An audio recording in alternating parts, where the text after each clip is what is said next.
Lesson number 24. The 24th lesson is devoted to one's prescribed duties or swadharma and duties as the good member of the society and as the ideal citizens of the nation. A human being ought to perform his prescribed duties or swadharma. Swa means one's own and dharma means duty. Hence, swadharma means one's own duty or one's own prescribed duty.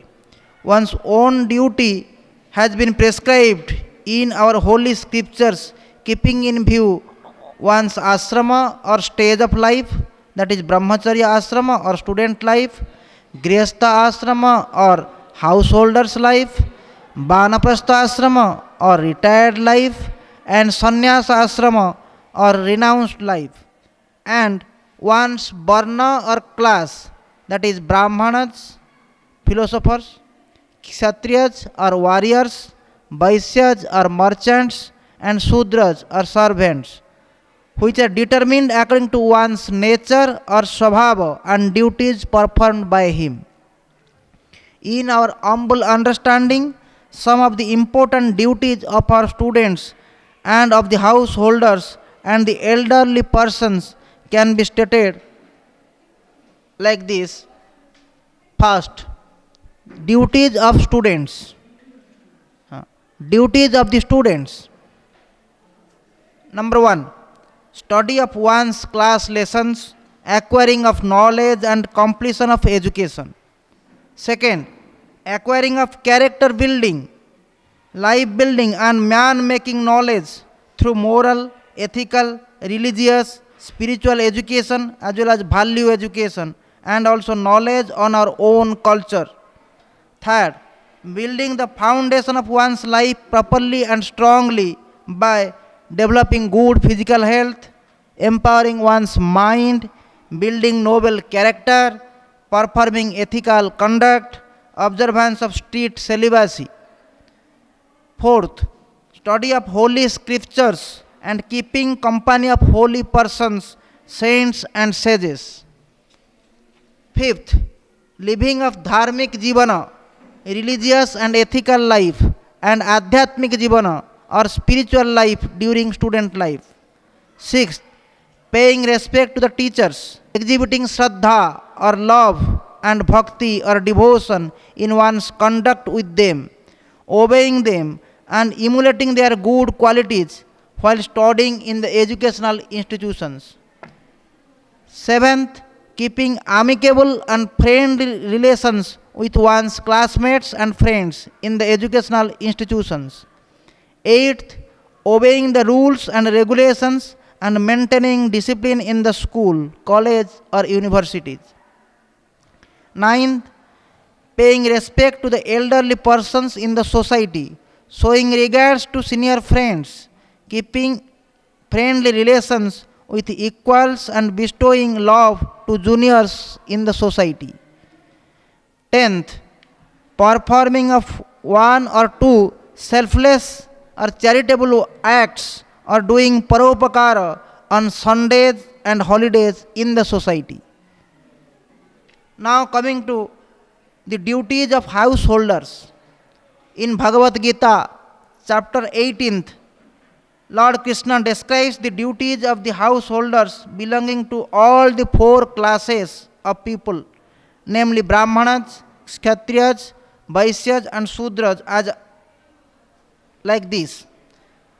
Of Brahmanas, Kshatriyas and Vaisyas as also Sudras, O Arjuna, the duties are distributed according to the qualities born of their own nature. Chapter 18th, verse number 41, Srimad Bhagavad Gita. Serenity, self-restraint, austerity, purity, forgiveness, and also uprightness, knowledge, realization, and belief in God are the duties of the Brahmanas, born of their own nature. Chapter 18th, Bhagavad Gita, verse number 42. Prowess, splendor, firmness, dexterity, and also not fleeing from the battle, generosity, and lordliness are the duties of the Kshatriyas, born of their nature. Chapter 18th Srimad Bhagavad Gita, verse number 43. Agriculture, cattle rearing, and trade are the duties of Vaisyas or merchants, born of their own nature.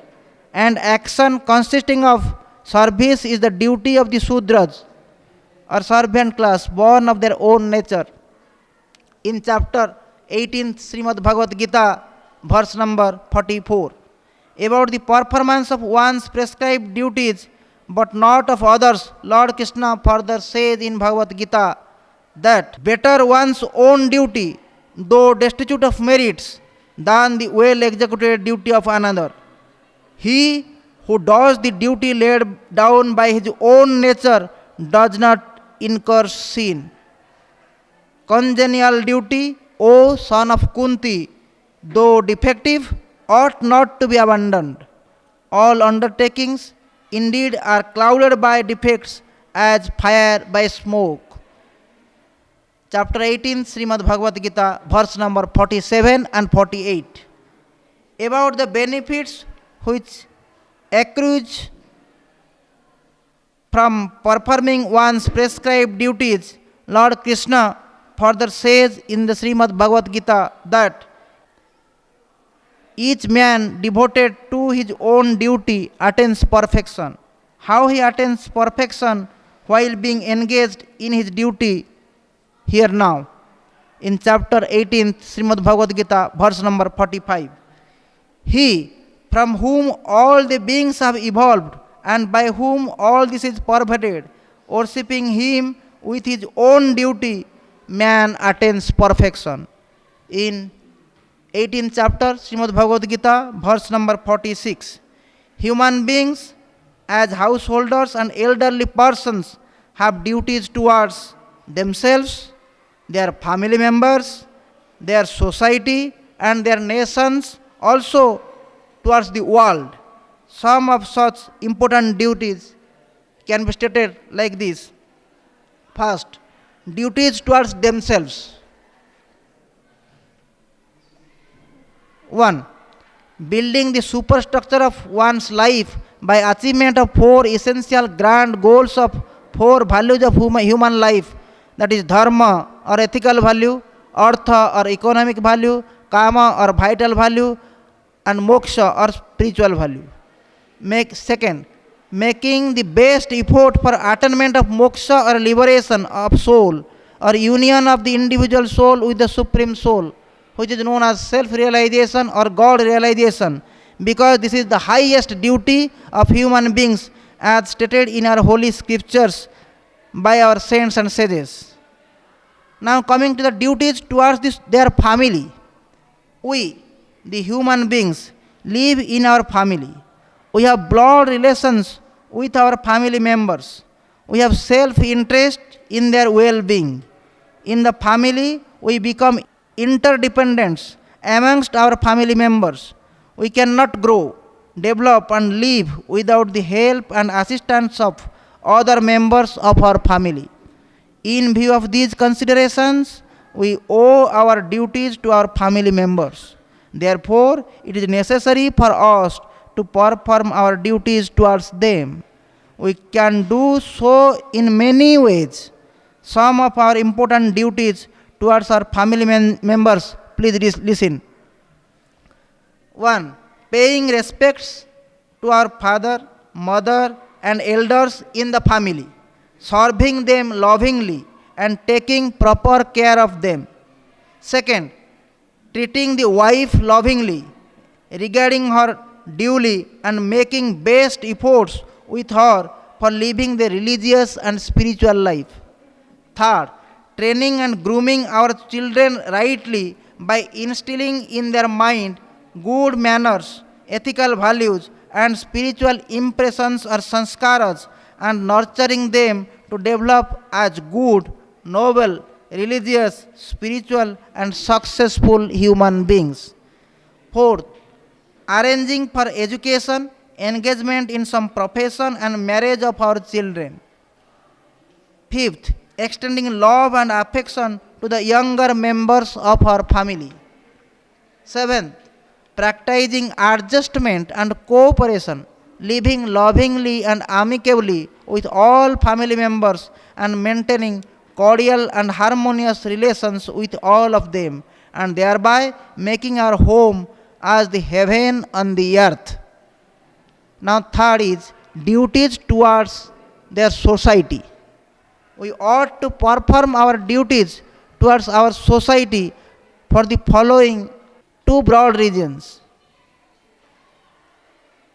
Number one, we perform our duties towards ourselves as we are personally interested in ourselves and we have our self interest.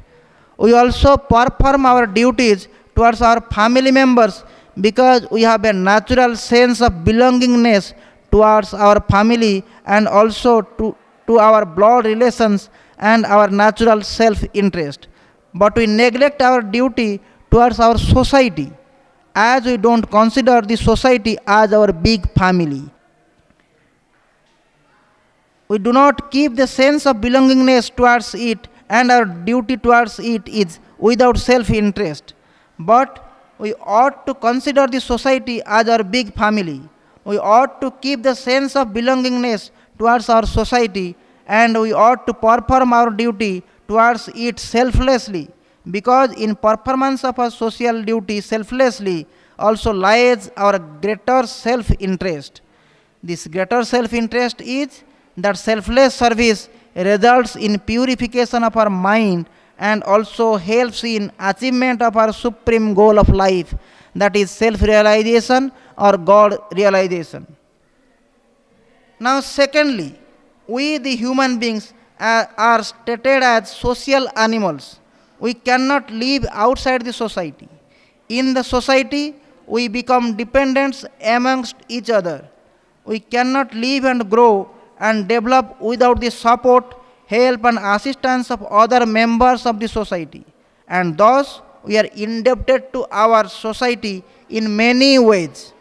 Therefore, it becomes our duty to repay our debt so incurred by us from the society by performing our duties towards the society.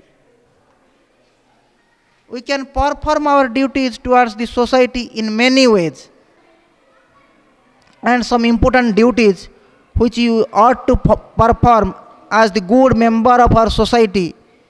Let us discuss about that.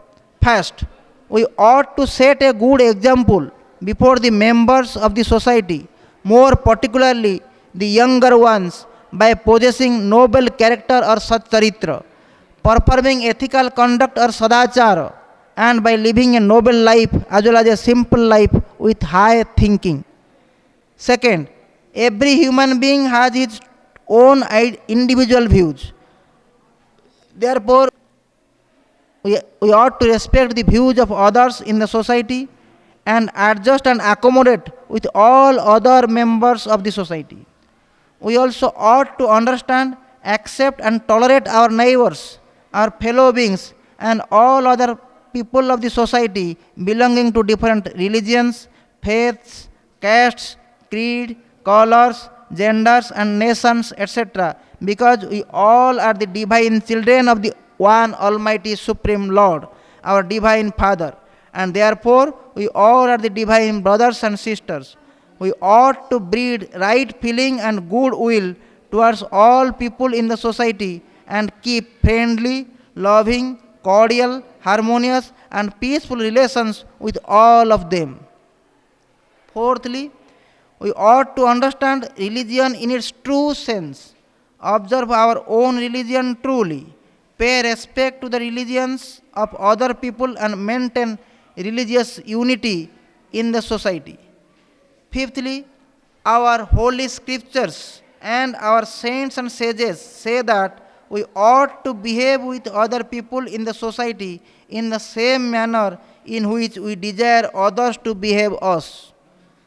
Sixth point is, we ought to serve the society, perform good actions or do paropakara for the people of the society selflessly, without expectation of any reward or return or name or fame, according to our taste, temperament, and capacity.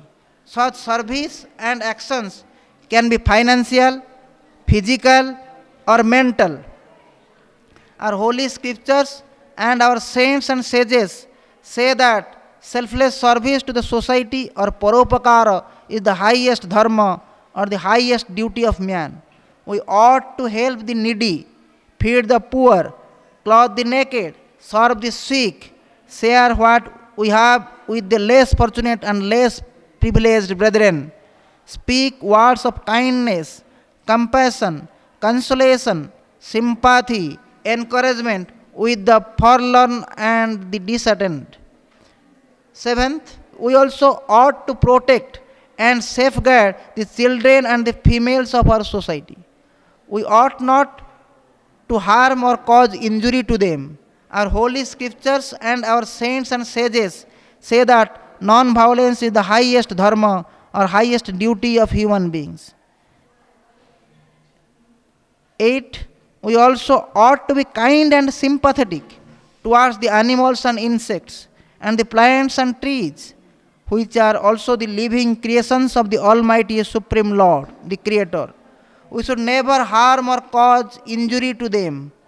Our holy scriptures and our saints and sages say that non violence is the highest dharma or highest duty of human beings.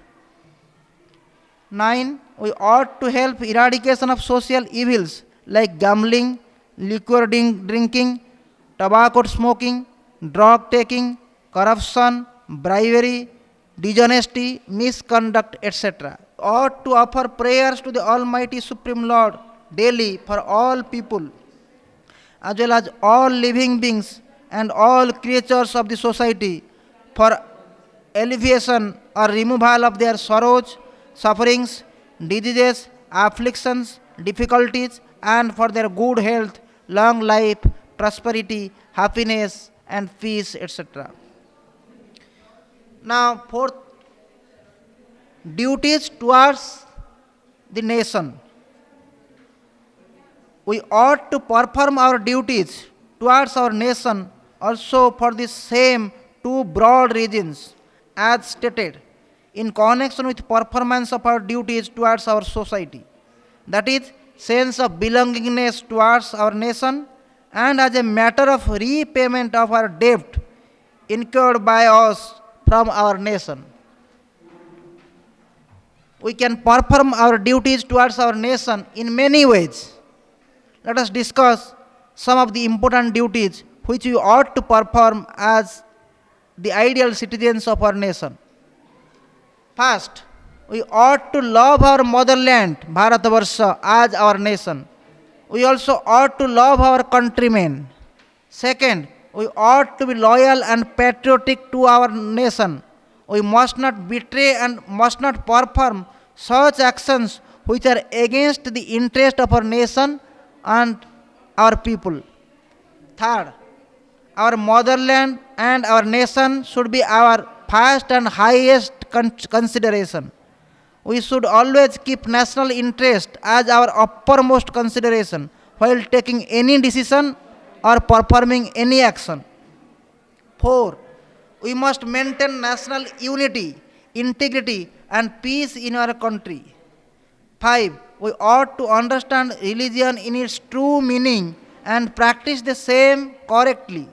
We ought to pay respect to all religions and maintain religious unity, keep friendly, loving, cordial, and harmonious relations with our neighbors and all people of our country belonging to all religions, faiths, castes, creed, colors, genders, and nations, because we all are the divine children of the one Almighty Supreme Lord, our divine Father, and therefore we all are the divine brothers and sisters.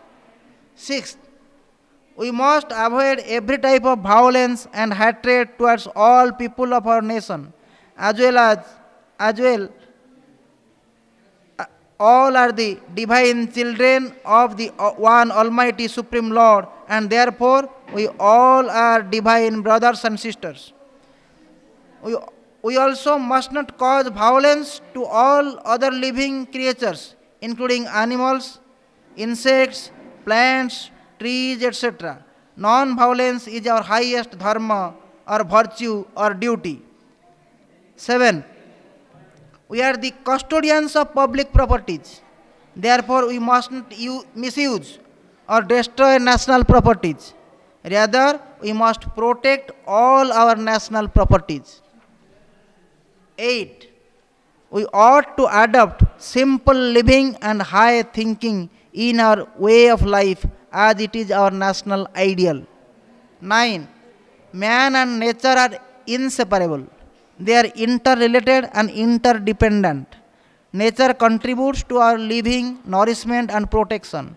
Therefore, we must preserve and protect our natural environment, including trees, forest, water, river, air, etc. We also must maintain ecological balance, which is indispensable in our safe living and all round welfare.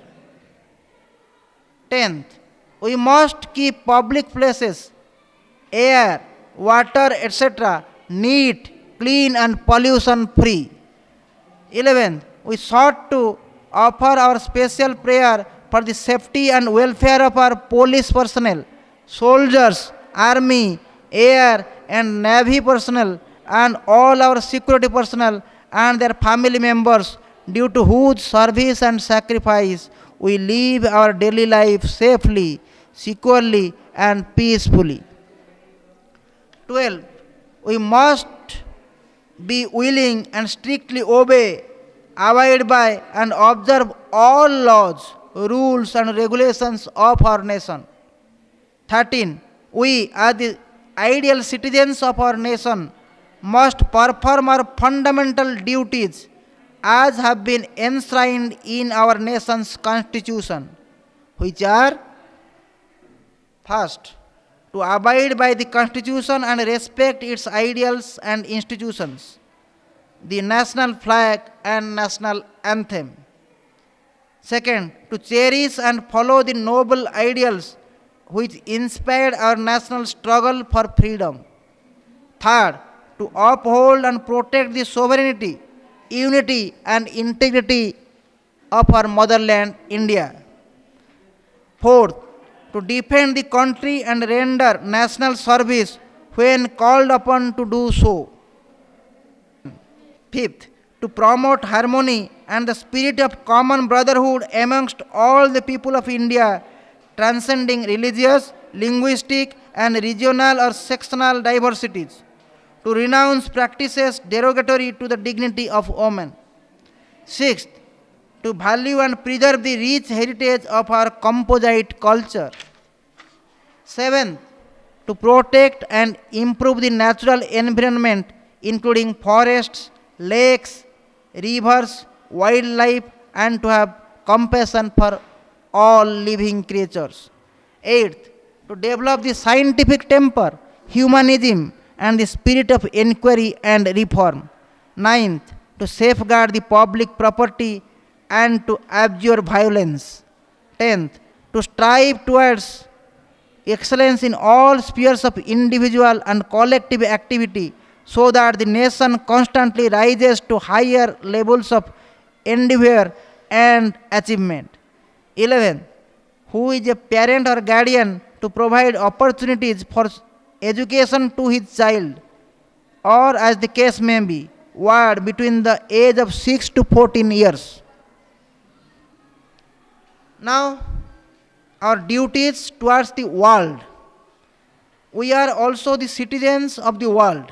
We in India, in accordance with our great ancient culture or Bharatiya Sanskriti, believe in the principle of common fatherhood of one God and universal brotherhood of all human beings upon this earth planet.